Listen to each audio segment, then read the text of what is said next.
Absolutely everything has been finished in JNU. This is not going to work. The world is asking the questions. फिर मानक जी बोलते, संबित जी आप बताइए, प्रियंका आप बताइए, क्या हो रहा है ये सब? JNU लुट गया, बर्बाद हो। हम भी पागल हो जाते, ये क्या हो रहा है? जब मैं छोटा था दूरदर्शन देखता था, क्योंकि दूरदर्शन ही आता था। मीडिया कैसा होना चाहिए मैं बताता हूं, जो मुझे लगता है। उस जमाने में आपको याद होगा, राज जी एक बहुत प्रसिद्ध एंकर होती थी, न्यूज़ रीडर होती थी, उस समय तो न्यूज़ रीडर ही हम कहते थे, सलमा सुल्ताना जी न्यूज़ पे आती थी। मुझे याद है हम छोटे थे, उनके यहाँ पर बालों के ऊपर एक गुलाब का फूल रखा रहता था, और जब वो न्यूज़ पढ़ती थी केवल तब मालूम पड़ता था कि ये जीवंत है जब उनकी पलकें झपकती थी। मैं इसके पीछे का आप लोग जर्नलिस्ट का स्टूडेंट है, मैं इसके पीछे का आपको पूरा साइकोलॉजी समझाऊंगा। वो कहती थी कि आज एक बम ब्लास्ट में 4 लोग मारे गए हैं, राष्ट्रपति ने खेद जताया है और प्रधानमंत्री ने भी अफसोस जताया है। आज जेएनयू में कुछ छात्रों ने देश के खिलाफ नारे लगाए, इस पर पूरे देश में एक अलग किस्म का माहौल है। ठीक है, आप देखिए इस प्रकार बोला गया। आजकल कैसे होता है? आजकल होता है न्यूज़ में, Absolutely everything has been finished in JNU. This is not going to work. The world is asking the questions. फिर मानक जी बोलते, संबित जी आप बताइए, प्रियंका आप बताइए, क्या हो रहा है ये सब? JNU लुट गया, बर्बाद हो। हम भी पागल हो जाते, ये क्या हो रहा है? देखिए न्यूज़ को कैसा होना चाहिए, आप देखिए।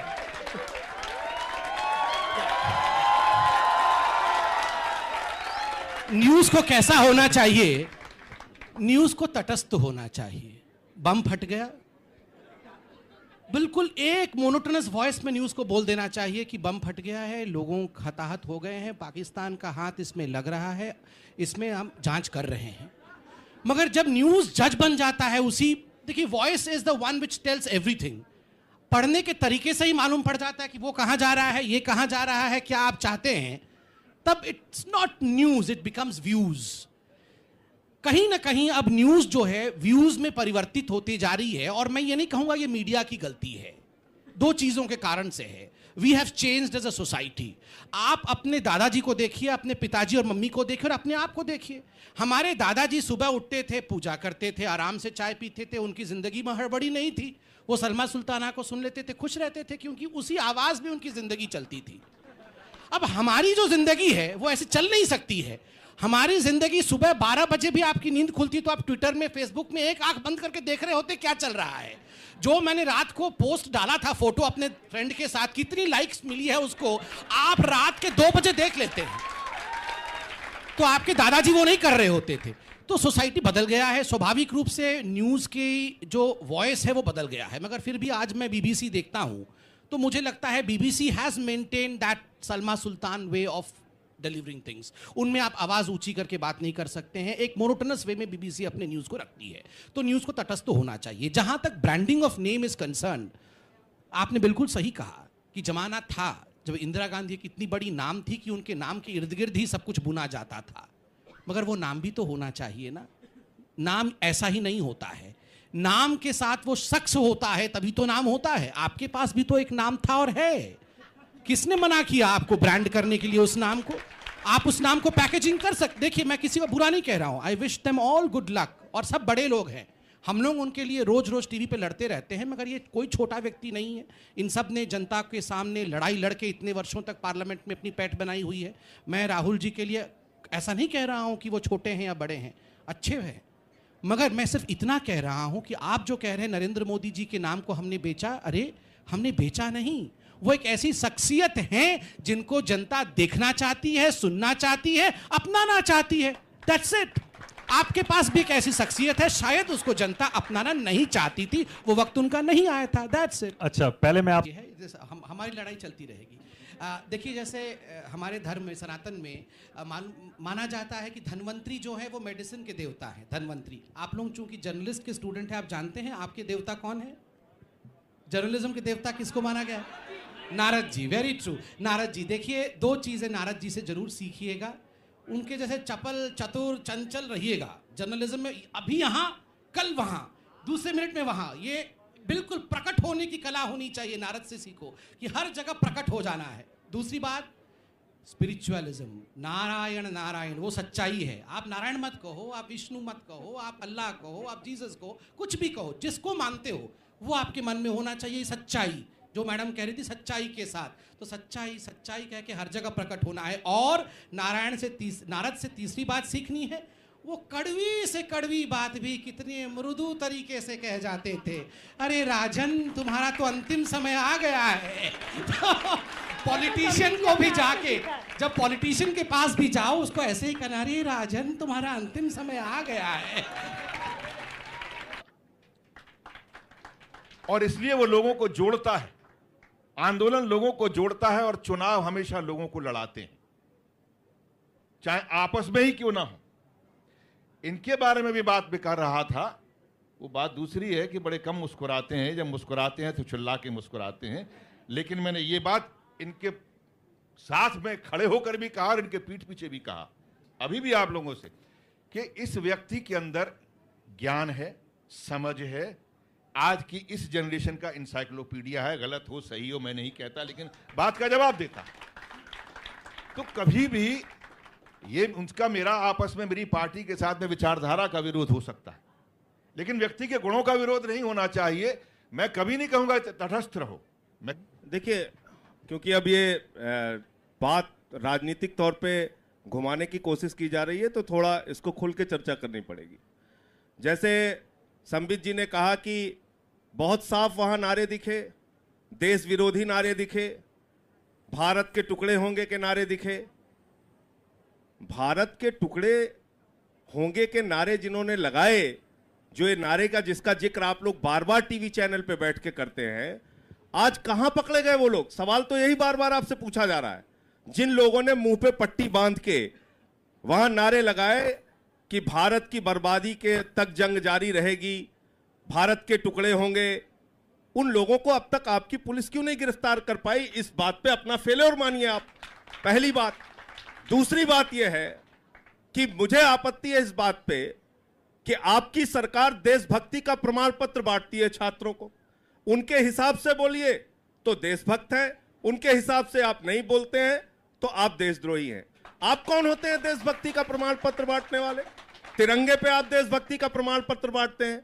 तिरंगे के बारे में आपका खुद का इतिहास यह है कि जो आपकी मातृ संस्था है राष्ट्रीय स्वयंसेवक संघ, उस राष्ट्रीय स्वयंसेवक संघ पे आज मैं आपके चैनल पे जिम्मेदारी से बोल रहा हूं, 52 साल तक नागपुर के आरएसएस के मुख्यालय पे तिरंगा झंडा नहीं फहराया गया। आप देशभक्ति का प्रमाण पत्र बांटते हैं। आप देशभक्ति का प्रमाण पत्र बांटते हैं वो लोग जिन्होंने 1929 में लाहौर के अधिवेशन में तिरंगे का विरोध किया। आप कहते हैं कि मुझे देश से प्यार है, देश के लोगों से प्यार है। अफजल गुरु के विरोधी कौन लोग हैं वो बताएं। आपके एक सांसद ने, अनुराग ठाकुर जी ने बाकायदा विरोध प्रदर्शन किया इस बात को लेके कि अफजल गुरु के साथ खड़े हो या अफजल गुरु के खिलाफ खड़े हो। मैं संबित पात्रा जी अपनी पार्टी की ओर से कह रहा हूं, संसद पे हमला करने वाले अफजल गुरु के खिलाफ हम लोग खड़े हैं। कृपा करके आप इस टीवी चैनल पे ये बताएंगे बच्चों के बीच में कि अफजल गुरु को शहीद मानने वाली पीडीपी के साथ आप सरकार बनाने के लिए तैयार हैं? आप मंत्री, आपको उप मुख्यमंत्री का पद मिले, आपको लाल बत्ती की गाड़ी मिले, आपको मंत्री का पद मिले, आपको जम्मू कश्मीर में सरकार बनाने का मौका मिले, तो आप देशभक्ति से समझौता कर लेते हैं। कैसी है देशभक्ति आपकी?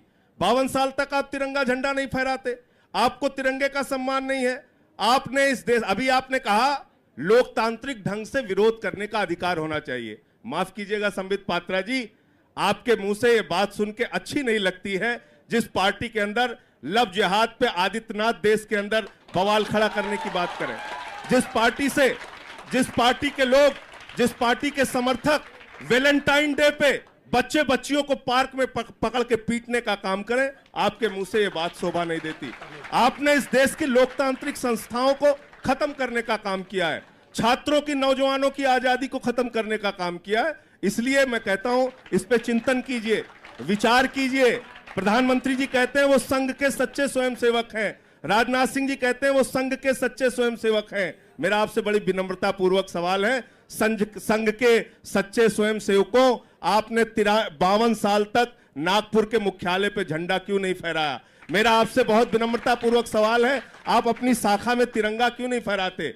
आप कृपा करके देशभक्ति का प्रमाण पत्र छात्रों को मत दीजिए, नौजवानों को मत दीजिए। इस देश का छात्र, इस देश का नौजवान, इस देश के विश्वविद्यालय में पढ़ने वाला रोहित वेमुला से लेके, कन्हैया से लेके और इलाहाबाद विश्वविद्यालय में अब आप ऋचा सिंह को भी सस्पेंड करने के, उसको बर्खास्त करने की तैयारी कर रहे हैं। इन कार्रवाइयों को रोक दीजिए। इन्हीं नौजवानों ने मोदी जी को वहां तक पहुंचाया है। अगर लोकतंत्र के अंदर आपका यकीन है तो आप कृपा करके नौजवानों से मत लड़िए, नौजवानों को और उनकी लोकतांत्रिक जो आजादी है उसको मत छीनिए। पहले राज जी को सुन ले। राज, मैं सिर्फ 10 सेकंड में उत्तर देता हूं। दो चीज है, आपके 10 सेकंड कभी पूरे नहीं होते, मुझे पता है। 10 सेकंड। आपने तिरंगे के बारे में कहा, आपने कहा कि संघ ने देश के लिए क्या किया। कश्मीर के बारे में हम सत्ता से बंधे हुए हैं, मुख्यमंत्री उप मुख्यमंत्री बनना चाहते थे, इसलिए पीडीपी के साथ हैं। मैं आपको याद दिलाऊं, आप जर्नलिस्ट के स्टूडेंट हैं, इस इतिहास को जरूर जानते होंगे। एक ऐसा वक्त था, राज जी तो खैर इस विषय को बहुत अच्छे से जानते हैं, कि जब वीज़ा लगता था कश्मीर जाने के लिए, जब हिंदुस्तान के लोगों को कश्मीर में जाने के लिए परमिशन लेना पड़ता था, उस समय हमारे पार्टी के संस्थापक श्यामा प्रसाद मुखर्जी तिरंगा पकड़ के, जब उन्होंने पुल पार किया था पंजाब से, उनके साथ छोटे से जवान से अटल बिहारी वाजपेयी थे।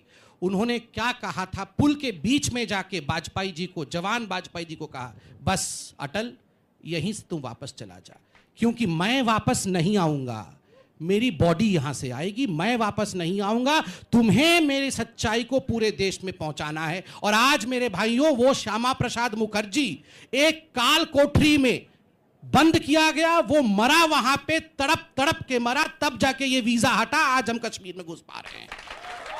उस समय अरविंद केजरीवाल जी कितने बड़े थे मैं नहीं जानता हूं। मुझे जवाब देने दीजिए। मैं पूरा कर लूं। उस समय अरविंद केजरीवाल जी कितने बड़े थे मैं नहीं जानता हूं, मगर श्यामा प्रसाद मुखर्जी, धन्यवाद दूंगा, आप स्वर्ग से सुन रहे होंगे मुझे, हम उस पार्टी के सिपाही हैं। हमने क्यों नहीं झंडा फहराया? नवीन जिंदल जी ने केस किया, उसके बाद यह तय हुआ कि आप बिल्डिंग्स पे झंडा फहरा सकते हैं, उससे पहले कोई भी बिल्डिंग पे झंडा नहीं फहरा सकता। मीडिया के सामने बैठे आप। मैं कंप्लीट कर लूं सर, मैं बीच में नहीं बोल रहा था, मैं मुस्कुरा के सुन रहा था, ये टॉलरेंस होता है।